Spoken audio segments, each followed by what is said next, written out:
P के रह जाएगा साला। आजकल साला बच्चे के मूत पी रहा है। अबे साले मूत नहीं, उसे कहा जाता कि खून पी जाऊंगा। खून पी जाएगा।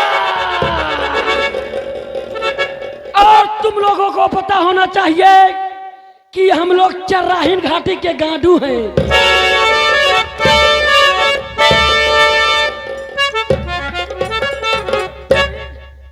कहाँ है चर्राहीन घाटी और वहाँ का गांडू है? यहाँ पर लोग रही थी। तो अपन लोग गांडुआ तो वही बंदूक ले आए। हाँ वही है, यही है तू, वही में तू है, यही है। चंबल घाटी के डाकू हैं। चंबल घाटी के डाकू हैं, जरा संभल कर बैठना वरना सारा सामान लूट ले जाएंगे। सारा सामान चलवा वहीं पे है, सारा सामान वही सब बटोरे लेके चलो। आजकल ये बटोरे तू आई ना, सारा सामान लूट ले जाएंगे। सारे सामान लूट जाएंगे क्योंकि हम लोग चोरों में चोर खतरनाक चोर। हाँ खतरनाक तो है, ये है तो दिखाता ही है। तू यह सारे सेंट कटवा चोर, जो सेंट काट के बच्चे का कलेवा भी खा जाता है, साला उठा ले जाते हैं, उसमें का चोर है तू। हम लोग डाकू है साले, सामने से जाते हैं लूटने के लिए। हाँ तो बोल रहा है कि सारा सामान लूटे जाता है। देखो ये लोढ़ा सिंह, क्या हुआ? आज हम सोचा हूँ कि आज हम लोग चलेंगे ग्राम सभा भागीपुर गांव। और क्या? ग्राम सभा भागीपुर गांव में जो सबसे बड़ा अमीर इंसान होगा, आज हम लोग उसके यहाँ डाका डालेंगे। डाका डालने के बाद उसका सारा माल लूट लेंगे और वो सारा माल लूट लेने के बाद हम लोग गरीबों में दान कर देंगे। समझे? हाँ सरदार। चलो कैसे चलना है। और एक बात होशियारी से रहना, क्योंकि हम लोगों के पीछे पुलिस लगी है। होशियार रहना क्योंकि चारों ओर पुलिस लगी रहती है। चलिए कैसे चलना है।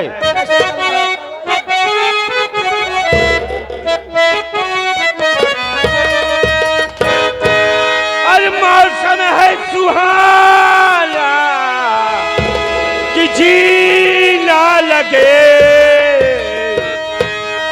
साथिया नहीं जाना कि जी ना लगे। जय मां भवानी की, जय मां भवानी की।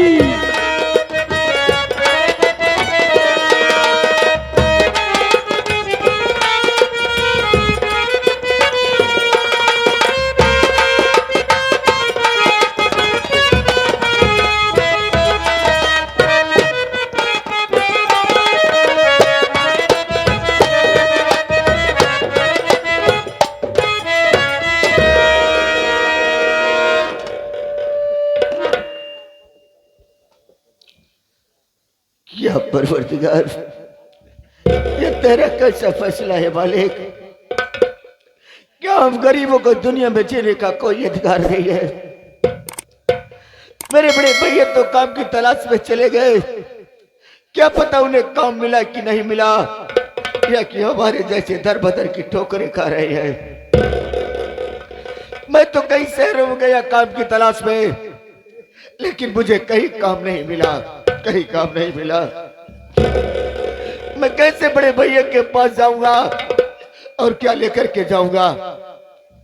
अगर बड़े भैया के पास जाता हूं तो यही कहेंगे कि मनहर भाई कितने पैसे कमा करके लाए हो, देव पैसा चल करके जमींदार का कर्ज देते हैं और छोटे भैया की फीस जमा करेंगे।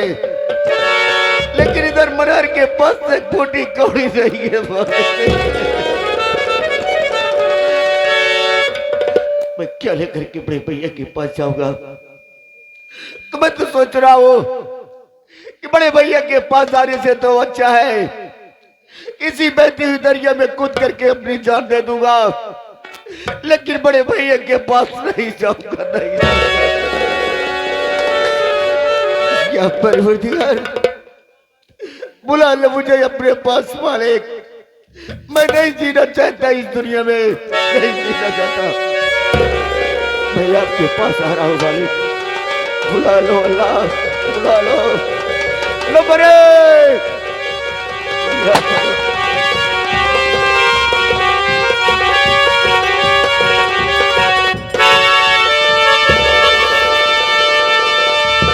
कौन है तुम्हें और यहाँ कैसे आए?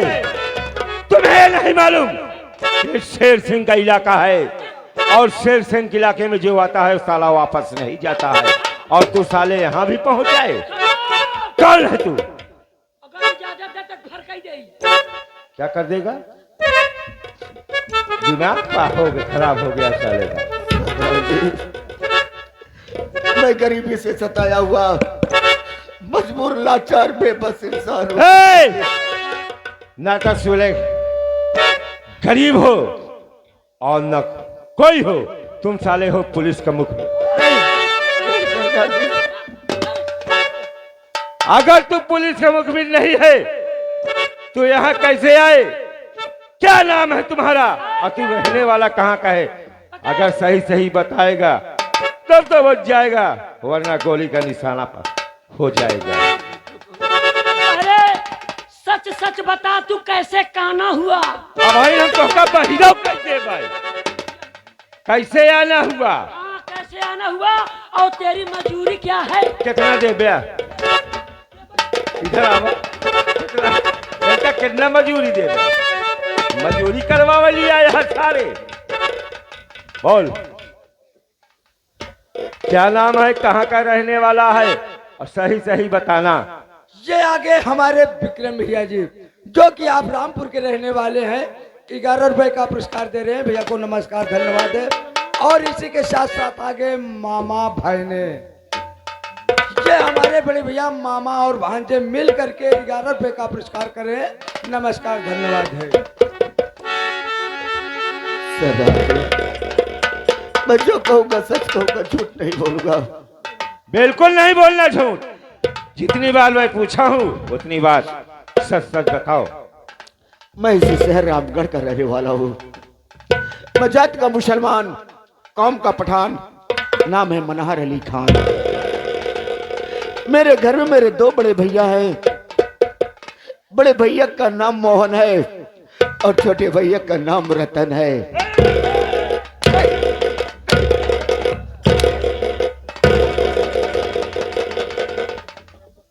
उठ हराम दादी। क्यों बे? मैंने तुमसे कहा था ना कि हमारे सामने झूठ मत बोलना, लेकिन तुम झूठ का सहारा ले रहा है। अब तू साले जिंदा नहीं बचेगा। मैं कोई झूठ नहीं बोल रहा हूँ। झूठ बोल रहा है?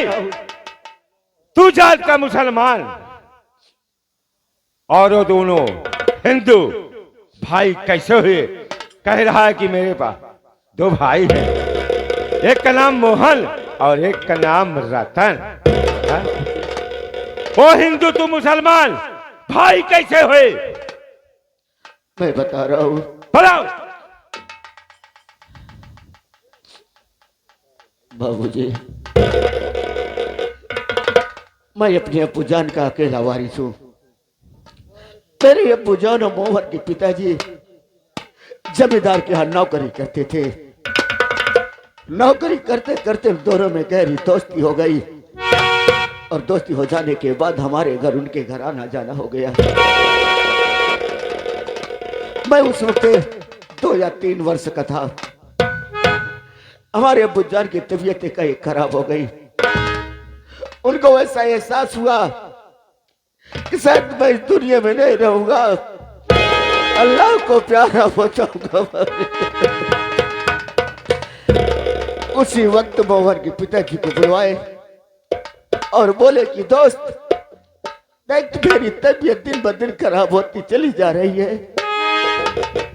अगर मुझे कुछ हो जाता है तो जैसे तुम अपने 2 औलादों की परवरिश करोगे वैसे मेरे बेटी मनोहर की भी परवरिश करना।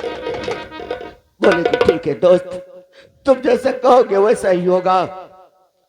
उसी वक्त मोहन के पिताजी ने हमारे अब्बू जान को हॉस्पिटल लेके तैयार हो गए और हॉस्पिटल लेके के जा रहे थे और हॉस्पिटल नहीं पहुंच पाए।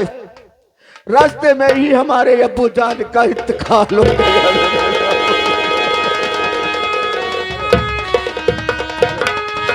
ये आगे हमारे बड़े भैया कटनई और लहवे से ये मामा भांजे ये कहानी को समझते हुए मनहार अली भैया के दुख को देखते हुए 11 रुपए का पुरस्कार कर रहे हैं। भैया को पार्टी की तरफ से नमस्कार धन्यवाद है।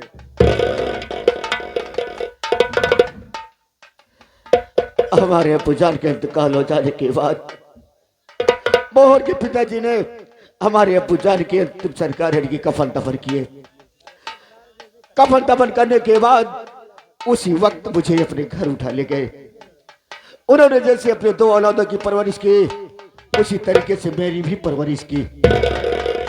उस घर में मुझे इतना लाड प्यार दुलार मिला कि मैं अपना घर ही भूल गया। तब से अपने घर नहीं गया।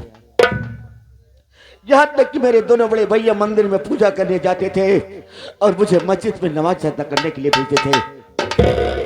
कुछ दिन बीता, मोहन के पिताजी भी जमींदार के यहां से कर्ज लाए थे और कर्ज नहीं दे पाए। उसके पहले वो भी अल्लाह को प्यारे हो गए वाली। अल्लाह को प्यारे हो जाने के बाद हम भाइयों के अंदर इतनी गरीबी आ गई, इतनी गरीबी आ गई कि कभी ऐसा होता था कि बिना खाए भूखे ही सो जाना पड़ता था। जमींदार कर्ज मांगने आ गया।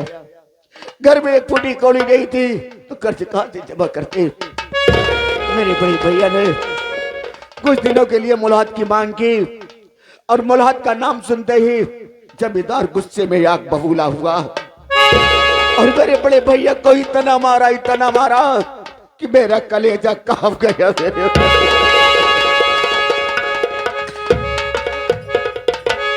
कहने सुनने के बाद उन्होंने मुझे 2 महीने की मुलाहत दी। मेरे बड़े भैया ने काम की तलाश में चले गए। क्या पता उन्हें काम मिला कि नहीं मिला या कि हमारे जैसे दर बदर की ठोकरें खा रहे हैं। मैं कई शहरों में गया काम की तलाश में, लेकिन मुझे कहीं काम नहीं मिला।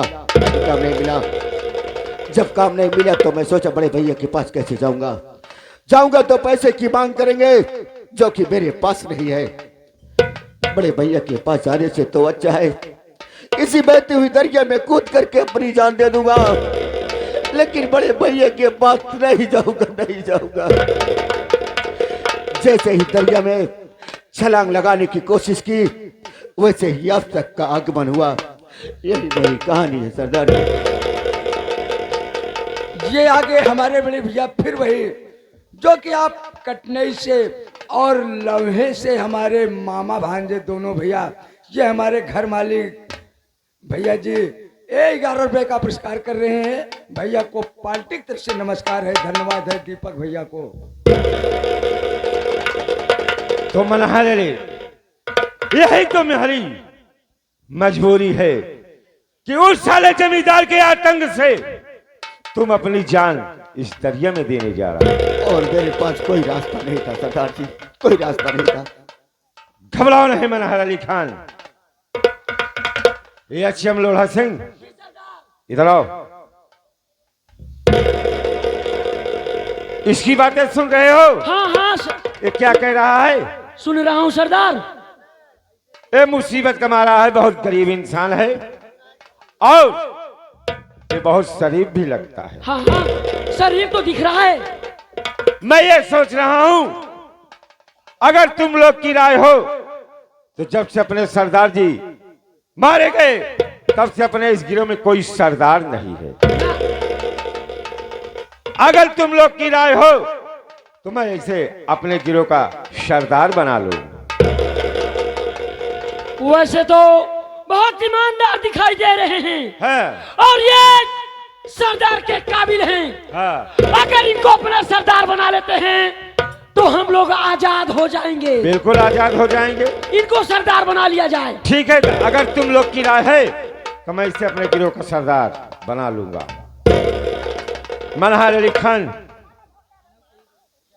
देखो, अब तुम यहां आए हो तब यहाँ से तुम वापस नहीं जाओगे। नन्हा जी, मुझे जाने दीजिए, आज के बाद मैं आपके रास्ते में नहीं आऊंगा। घबराओ नहीं, अबे रोना धोना बंद करो। अब तुम आज से हमारे साथ रहो। और क्या? हमारे साथ रहोगे तो उस साले जमींदार का कर्ज भी दे सकते हो